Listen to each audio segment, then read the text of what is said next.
Hello, everybody. Bom dia, boa tarde, boa noite para você que está assistindo do Brasil. Nós estamos aqui com Hollie Benincosa, da QABA, para responder algumas perguntas sobre o processo de certificação. Essa entrevista, obviamente, será em inglês, mas vocês têm acesso às legendas, então, obrigada pela sua participação. So welcome everybody. Thank you so much for being here today. I am Lily from the Behavior Web, one of the course providers for the QABA certification. And at this point, we only offer certifications for the QASPSS certification. In the future, we might offer others, but at this point, this is all we offer. And we have with us here other awesome people, and let me ask them to introduce themselves. So, hi Valeria, would you like you to introduce yourself, please? Yes. Hi, thank you so much for the invitation. My name is Valeria Parejo. I'm a BCBA and QBA. I live in Tampa, Florida, and I provide services in Brazil through a company called Changing Behavior. I'm also one of the instructors at the Behavior Web, offering classes in Portuguese to complete the QASPS classes for the certification. And that's my my connection to Brazil. Awesome. Juliana, would you like to introduce yourself, please? Yes, my name is Juliana Dadalto. I'm a BCBA and QBA from Brazil also. I have a center here in Brazil called John, and it's after my son that is 13 years old and he has autism. That's how I became a BCBA and now a QBA. And I just got certified to become a course provider for the QASPS. Awesome. Mylena, would you introduce yourself? Sure. I'm Mylena Lima. I'm a QBA and BCBAT. Live in Brazil. I run a clinic called Casulo Behavior Health. I just became a coursework provider for QASPS. And I'm very excited to have this conversation with Hollie. Awesome. Hollie, thank you so much for your time, your willingness to be here with us. Would you please introduce yourself? Absolutely. I first off want to say thank you for inviting me. I am very excited for this discussion. My name is Hollie Benincosa, and I am the Executive Director with the QABA Credentialing Board. I am physically located in Utah in the States, and we have our main office that's in Irvine, California. So I'm excited to be here, and thank you for having me. Awesome. Thank you so much, everyone. So Hollie, could you give us a brief description of what is QABA and a brief history, and also infuse a little bit about why get a certification with QABA? Sure. So the QABA Credentialing Board, QABA is the Qualified Applied Behavior Analysis Credentialing Board, and we just say QABA because it's a lot simpler. QABA has been around since 2012. It was created by folks in behavior analysis, some BCBAs, BCBADs, who felt that there was a need for a credentialing board who has more of a focus in autism. So we are behavior analysts first, but we do have a focus in autism and other developmental disabilities. We offer a 3-tier model. One is the entry-level ABAT, Applied Behavior Analysis Technician. We offer a mid-level supervisor, the Qualified Autism Services Practitioner Supervisor, or the QASP, QASPS. And this is our mid-level supervisor who has a very important role, giving support to the master's level supervisor, who is the Qualified Behavior Analyst, the QBA. All of our exams are online with remote proctoring. We have accreditation through ANSI, which meets the international standards for ISO 17024. And so we are the only internationally accredited credentialing board that offers applied behavior analysis credentials. This is awesome. Congratulations.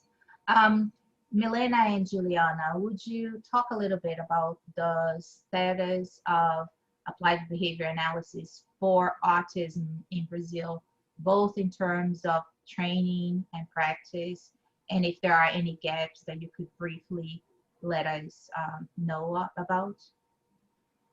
Sure. Brazil has a long history of training in behavior analysis, but not in applied behavior analysis. So we have since the 50s, actually, the end of the 50s, we have different institutions, universities in Brazil that provide very good training on behavior analysis. And actually we have a very productive community of researchers in Brazil in behavior analysis. However, we have way less tradition in providing services in behavior analysis, especially in autism. So that comes with a lot of difficulties because of the lack of regulation. We don't have a behavior analysis as a profession, nor we have any type of registry in Brazil, what makes very difficult for parents to look for people that are competent in providing services, and for people that would like to get training in behavior analysis to become providers as well. Yes, yeah. So that's really a tough situation to have the consumer of ABA services to be. Hollie, how do you think that QABA could bring support and some, what do you think QABA's role or QABA's certifications could bring to aid the current situation of ABA and autism treatment in Brazil? You're muted, Hollie, I'm sorry. I saw the notification, I apologize. So I think the fact that the QABA board is internationally accredited, we have done a lot of outreach and continue to do outreach, connecting providers and informing them of QABA. And our whole goal is the standardization of applied behavior analysis worldwide. You know, we want ABA to continue. You know, our goal is to make sure that people aren't making up what applied behavior analysis is. So the fact that we're having this discussion, doing some outreach, connecting with each other, you know, building rapport with communities, everything, even autism awareness, I think is so important. And so, you know, I think just continuing these conversations and word of mouth, advertising, things like that, you know, we can get the word out to help provide services. And the fact that we offer remote proctoring means that we can have people in some of the most remote areas take the exam. They don't have to travel to a testing center. Their employers or, you know, anybody paying for an exam won't have to pay for travel because they can take the exam from the comfort of their own home or office. So I think it's a lot of cost savings. And, you know, we also do offer a cost adjustment for developing countries. You know, so what works for one country isn't going to necessarily work for another. So we do offer a cost adjustment, which I think is very helpful as well. Absolutely, it is because here in the States, we earn dollars and we spend dollars, but people in other countries, they earn their local, you know, currency, and it's not as valued as it is in dollars. So it does make a difference for sure. So we're thankful for that. So how far has QABA extended into Latin America? Are there any other countries in Latin America who are also utilizing the QABA certification, or is just Brazil that at this point only Brazilians are considering it? How is its penetration? You know, in the last year, we went from 2 countries to 25 countries. And that's just in 1 year. So it's really exciting how it's growing. So we do have certificates in Ecuador, Argentina, Mexico, obviously Brazil, Portugal, you know, a lot of Spanish speaking countries and Portuguese speaking countries. And so it's really exciting to see that growth. And like I said, in 2020, we had 25 total countries. And I can tell you that this year we've already grown a couple more countries. That's amazing. What is it that an individual needs to have in order to become certified by QABA? Sure. So for each credential, it requires coursework. You know, depending on which level you're looking at, it's 40 hours for the entry level. These are people who may be interested in the field and are new.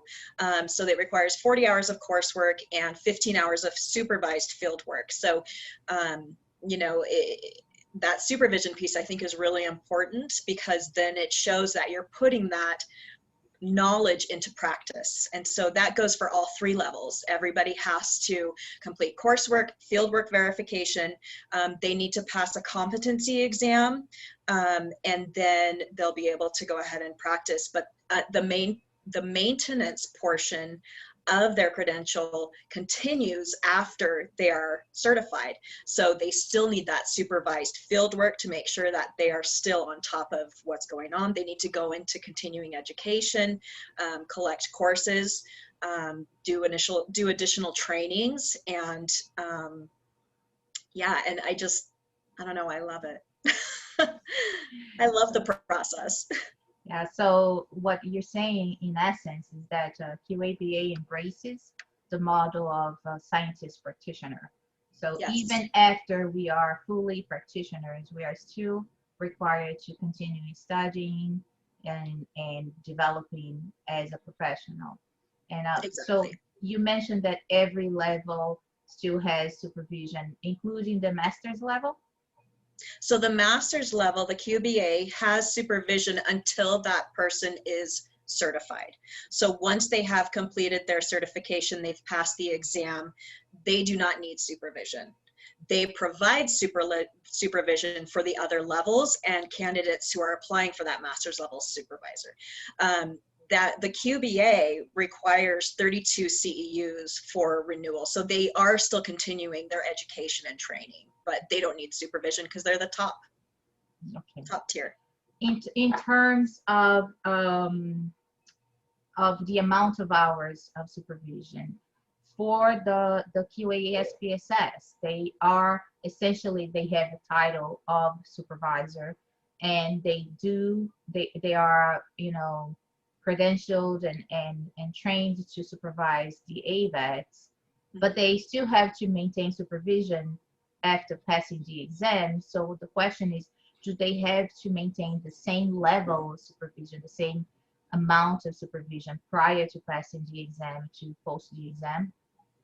Sure. So when a candidate is applying for the QASPS, they need to complete 500 hours with 5% supervision, which would be about 25 hours. Once they pass the exam, they continue with that 5% supervision for the next 500 hours. And then at that time, their supervisor can, you know, consult with them and just kind of discuss. If that supervisor feels that they don't need as much supervision, then we can go ahead and decrease the supervision to 2% instead of 5%, which I think is phenomenal, because that gives, you know, more trust in that QASPS and empowers them. And also allows the QBA to supervise other QASPSS and multiply the service. So this is really a good model. Yes. I agree. Would anybody else like to ask a question or make a comment? I don't want to be the only one talking. I'm a chatterbox, but I want to give everybody the opportunity to.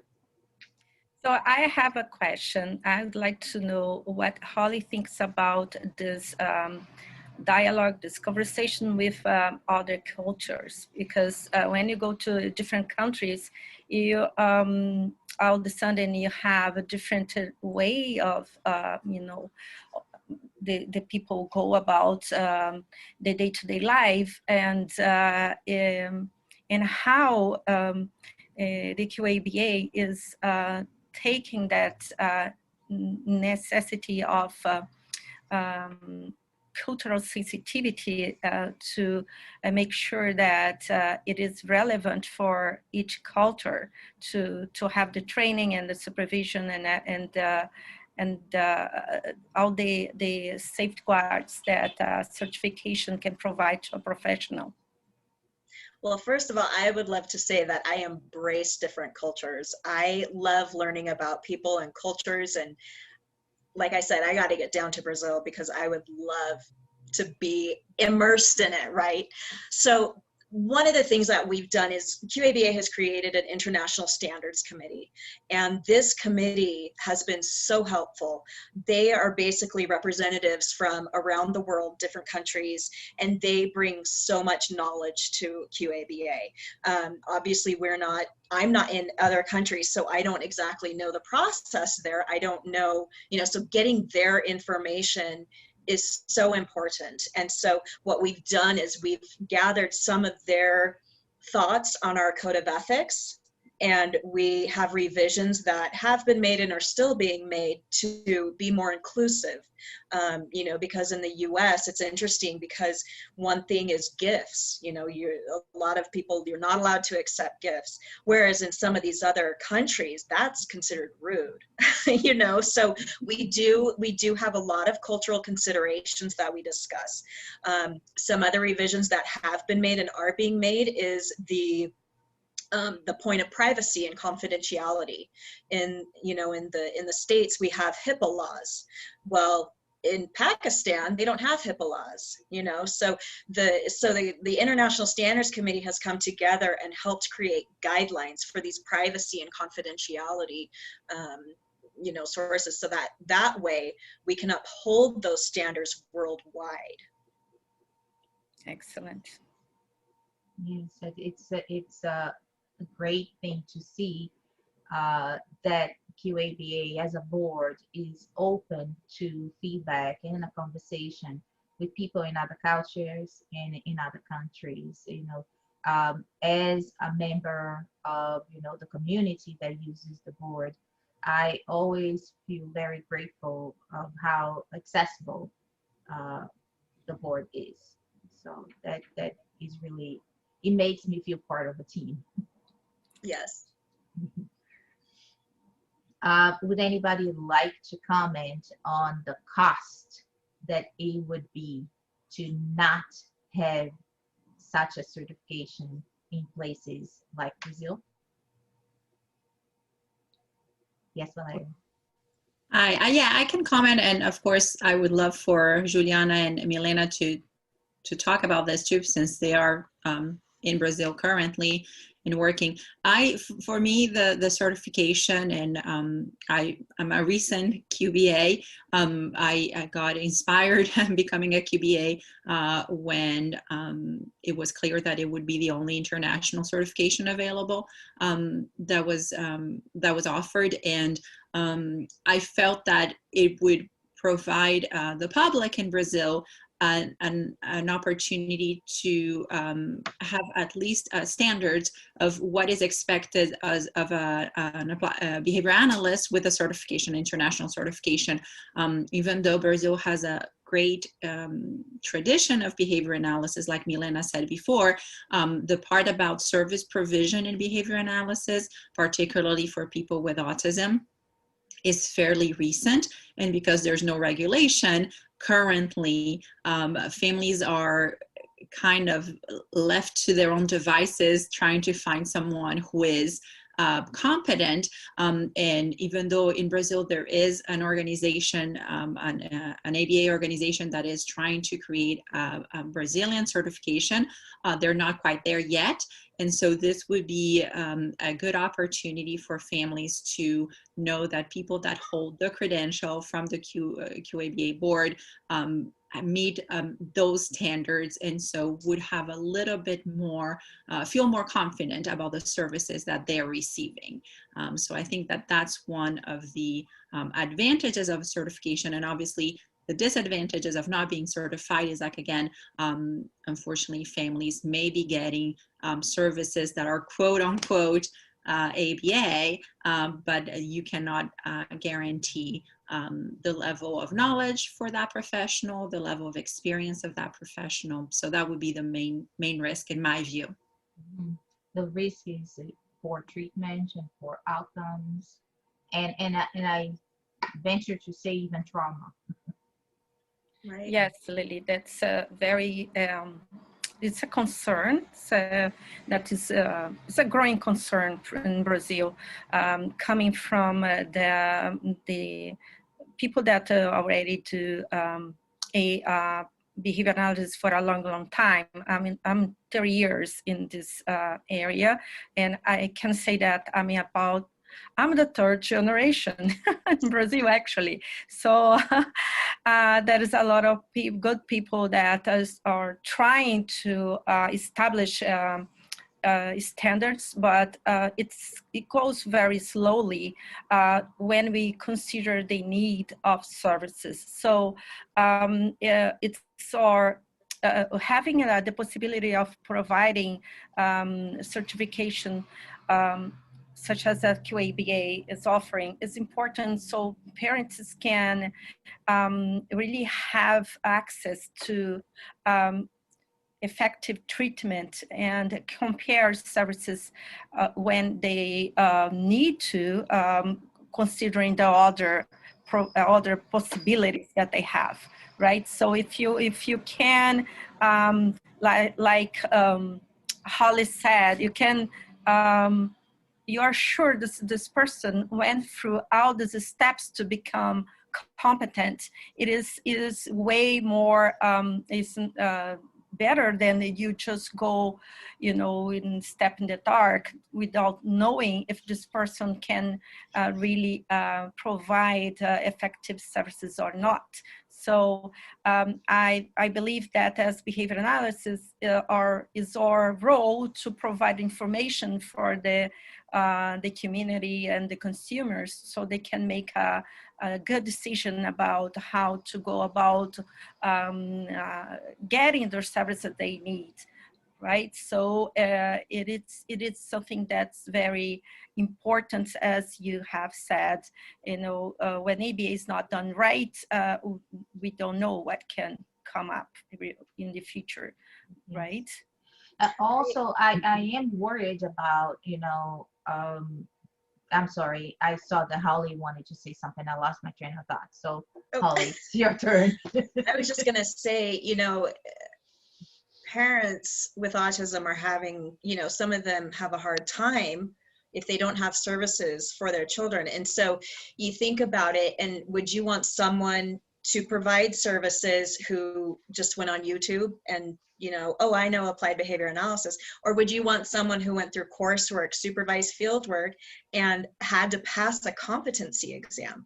I personally would have more faith in the person who had to go through, all the training. So. Yes, especially the practical part, because here in Brazil, there is no, since it's not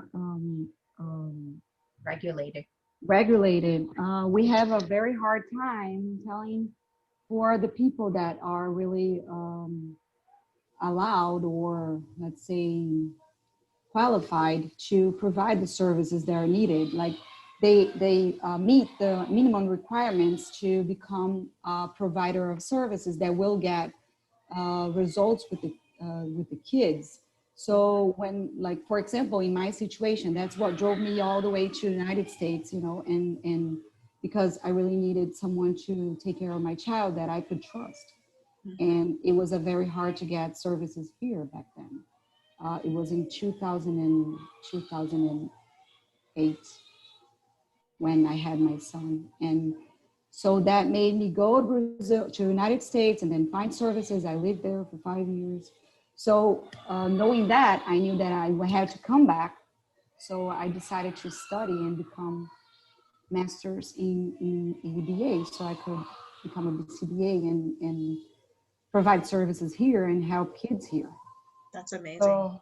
So that's what we face, back then. Yeah. And the other thing is, you know, having the certification being offered in Brazil and in Latin America and in other countries, I think it adds to an important piece, which is the education of the public. Mhm. So now the public know that they deserve better, and then they Right. can start asking for better. That's another thing. One other, go ahead, Valeria.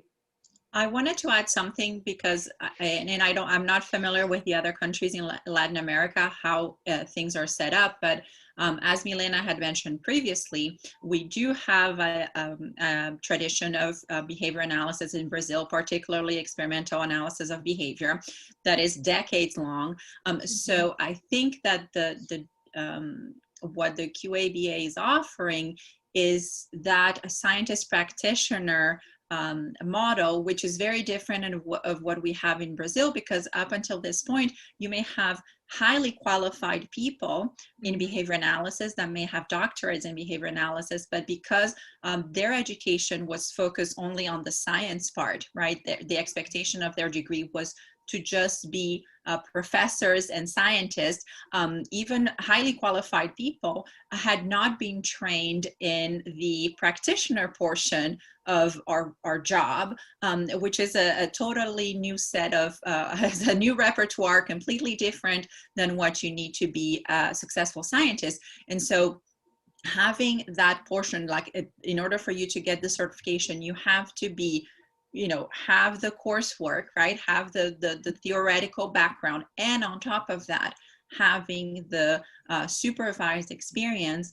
I think that's what creates a good service provider, right? And so I think that this is what's making a difference, because you might be a wonderful scientist, a great professor, but that doesn't mean that you have acquired the skills to be able to help a family or provide supervision to people that are working in the field, because you do not have that experience. So I think that that's an important portion of what the QABA is bringing to the table. And also for those who are practitioners, if you're not, you know, responding to our credential or certification, you may very well just finish your training and that's it, never study again, you know. And because we have to continue with continuing education credits, it forces us to maintain ourselves current on the field. So and that brings the science part to the practitioner part. So this is really a good model to have. Yes, I would ma'am. like to add the relevance to have a code of ethics to, abide by. Mhm. It's very important because when you establish a community that has agreed upon a set of rules of conduct, and this is very important on the separate provision portion of the behavior analysis of the science, because we have to make sure that we put persons first, a client first. We have to have a centered, client-centered approach, right? So although this is a wonderful a possibility of to build a career, right? This should not be the first thing in growing this field. The first thing that we should think about, it is about to make sure that the families can get effective treatment, can get services.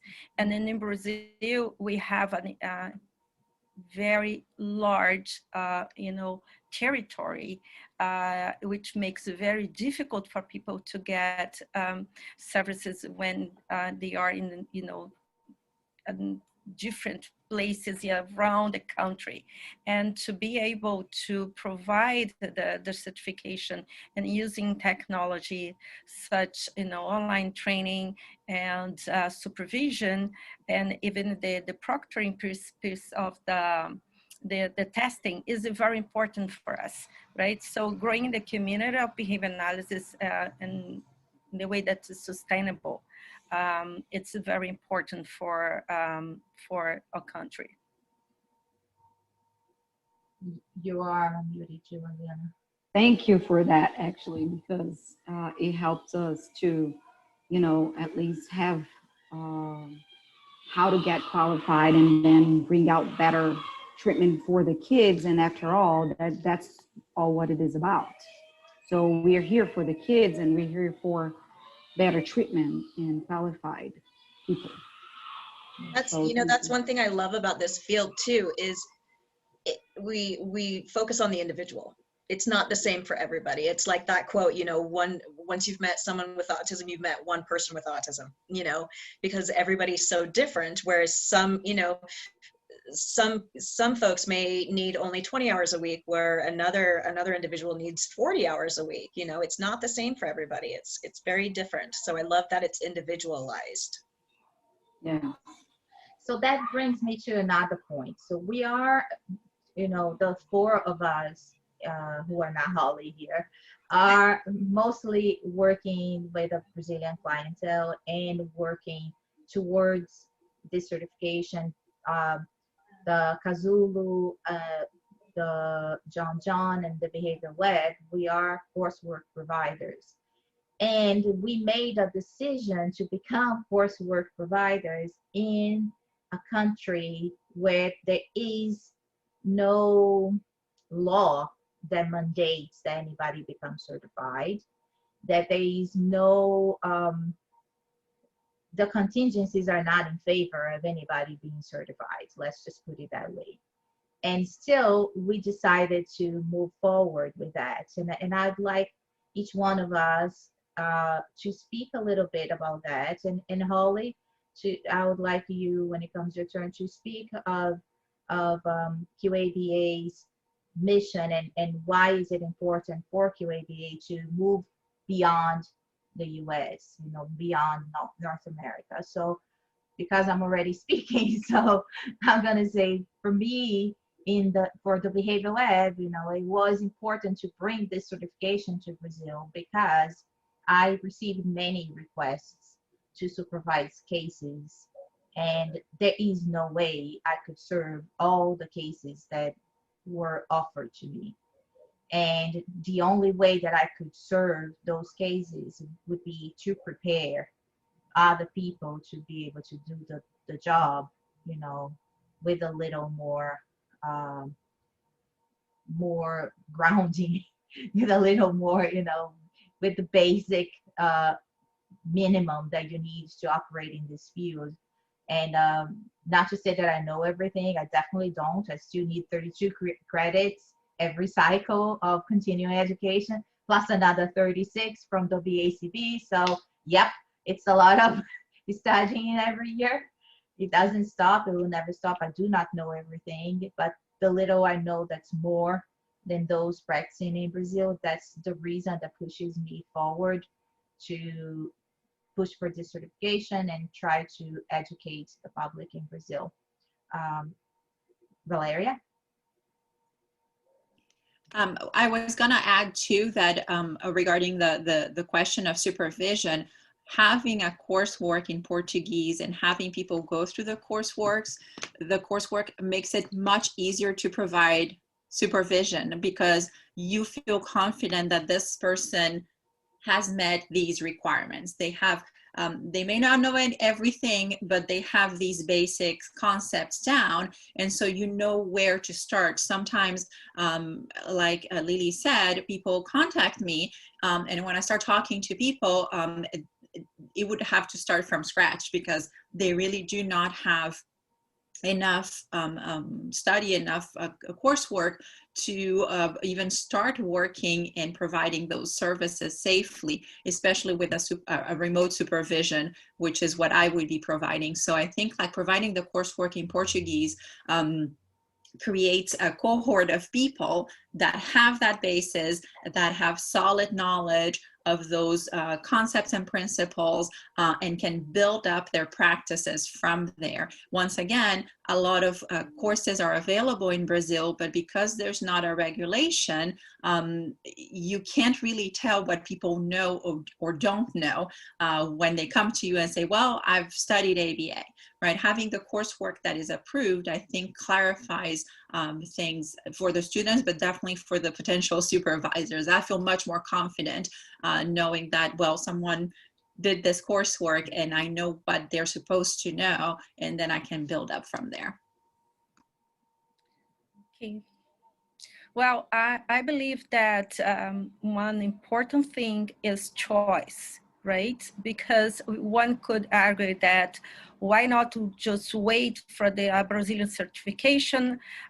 We should do right here. So why we have an international certification and so on. However, I believe that that is a lot of Brazilians that have different type of training, and the training is going to continue to be diverse. That's how we are going to move. So people go abroad, they get education, that they come back to the country, they should be able to, and you should be able to allow that. This mobility is important for behavior analysis, right? So in 1 year or two, should we have more than one certification allowed or in Brazil, approved in Brazil? That's great. That's good for a behavior analyst, so they can choose what is the path that they want to go about becoming competent in this area. So I believe that's important to have choice. And right now, I think that we were pretty privileged to be able to bring that to Brazil, as we have completed all these steps to become supervisors and coursework providers. So why not provide choice? I believe that that's important.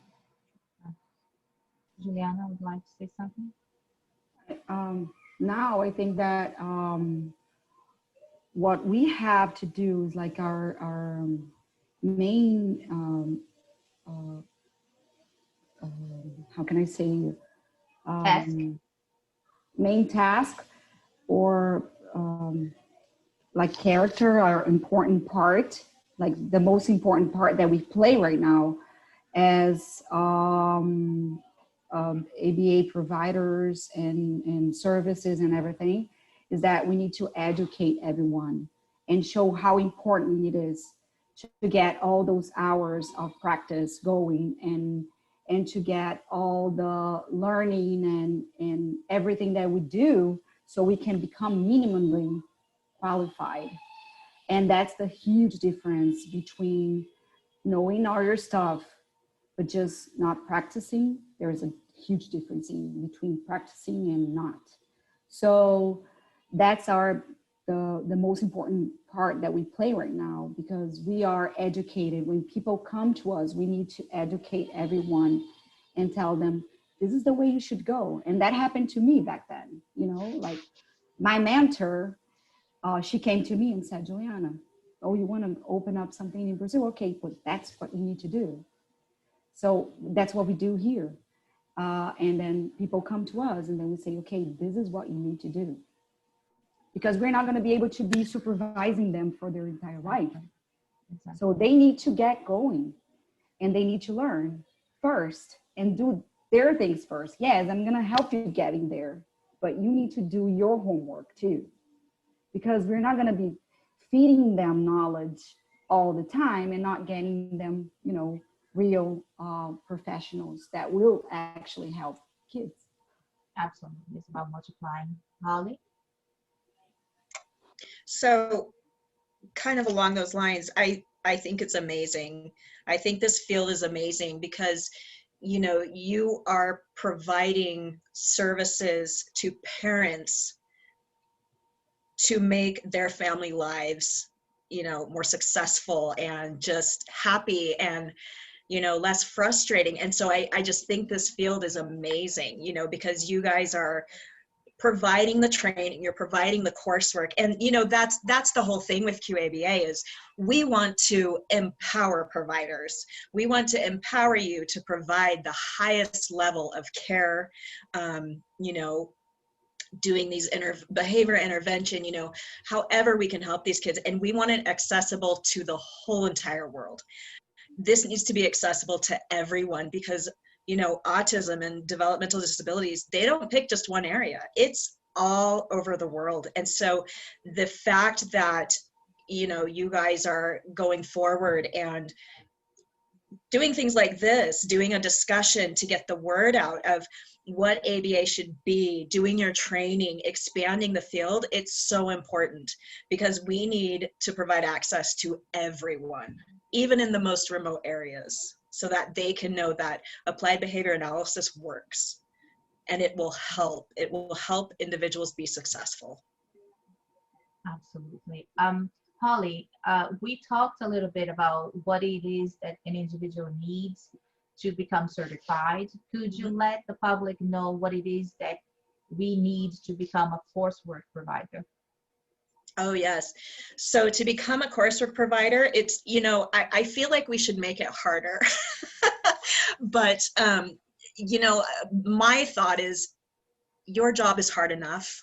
Why would we make it harder? And I say that to a lot of people that I talk with. So to become a coursework provider, you basically have to have a master's level credential or license in the field of applied behavior analysis. And this can be a QBA, it can be a BCBA, it can be a licensed psychologist within the scope of the field.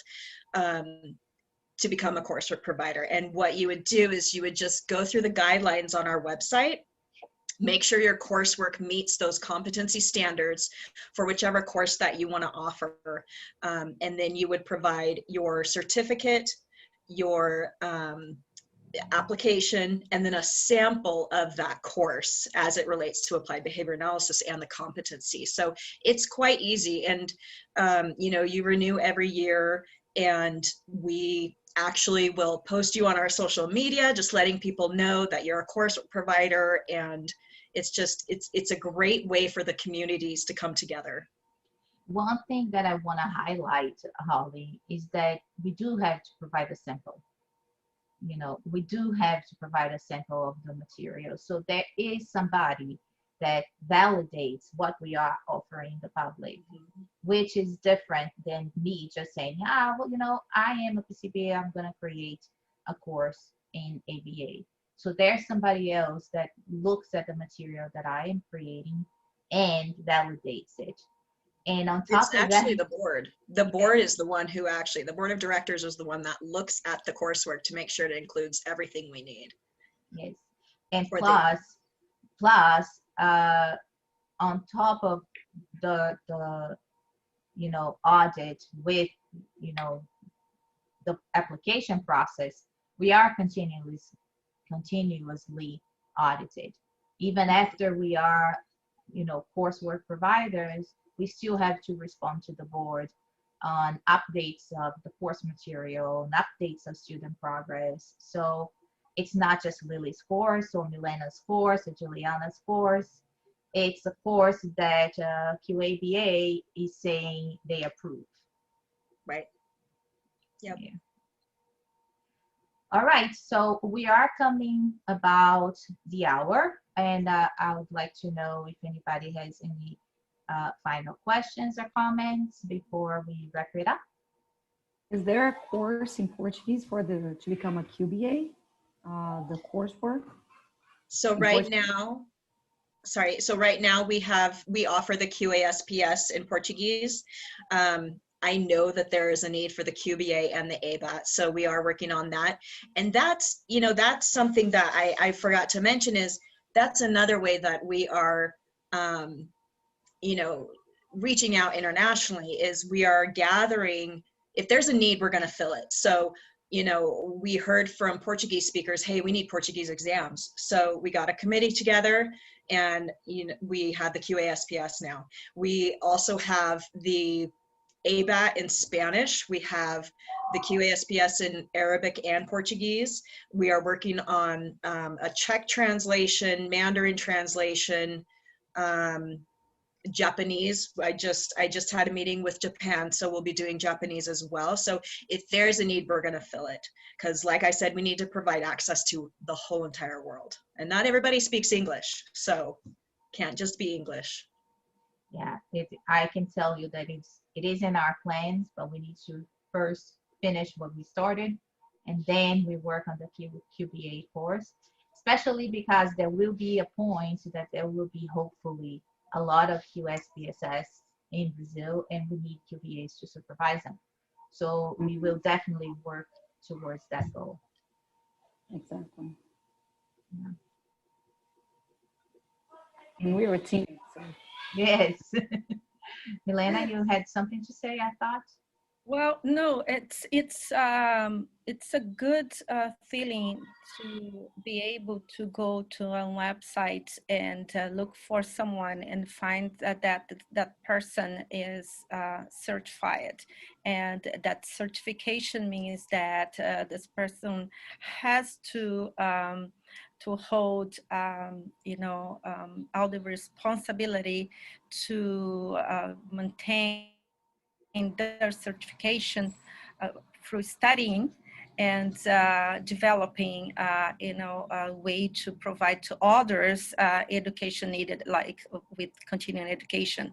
I can tell you that coming up with a coursework, it's not an easy task, right? Mm-hmm. It makes you study a lot, makes you, and it's not only to study, you have to come up with ways to make people to develop the applied abilities. It's not only to make people to know concepts, basic concepts. They have to be able to problem solve, and you have to come up with a really dynamic way to teach people, right? Because if you're that responsible that you really want to make people learn, you have to come up with creative ways to make them to grasp the concepts, but also to problem solve and apply these concepts in a way that is going to benefit others. So it's not an easy task, but I think that's rewarding when you think that you're helping others to first maybe get a profession that they will never be without a job, and helping families to get access to effective treatment. Absolutely. All right. Any final words, anybody else? I was just gonna say that I think like there's way more questions that people will definitely want to hear Hollie's thoughts on. So perhaps we can do this again at another time and keep it going to disseminate the opportunities that people in Brazil have with an international certification. Yes, and at the description of this video, I'm going to put the contact to QABA. I'm going to put a link to the QABA website. I'm going to put a link to each of you if you allow me. And yes, so we can definitely continue this conversation. And I think it's important to continue this conversation. I see this as a process in development. It's not ready by any means. The field is at a point that is, percolating. Many things are percolating. And so we need to work together. It's time really to work for the community. It'd be much easier if I just stuck with my job here. And, but once you know, you know. So once you know the state of the things in Brazil, I can't just stand back and say, their problem. Now that I know it's my problem too. And it's part of the code of ethics. You know of a problem, you are responsible to acting on it. So here we are. So thank you everyone for coming today. Thank you for your time. This was very good. I hope that the public feels well served. So thank you very much, and I see you next time. Thank you. Thank you, Hollie. Bye, Hollie. Thank you, everyone. Bye.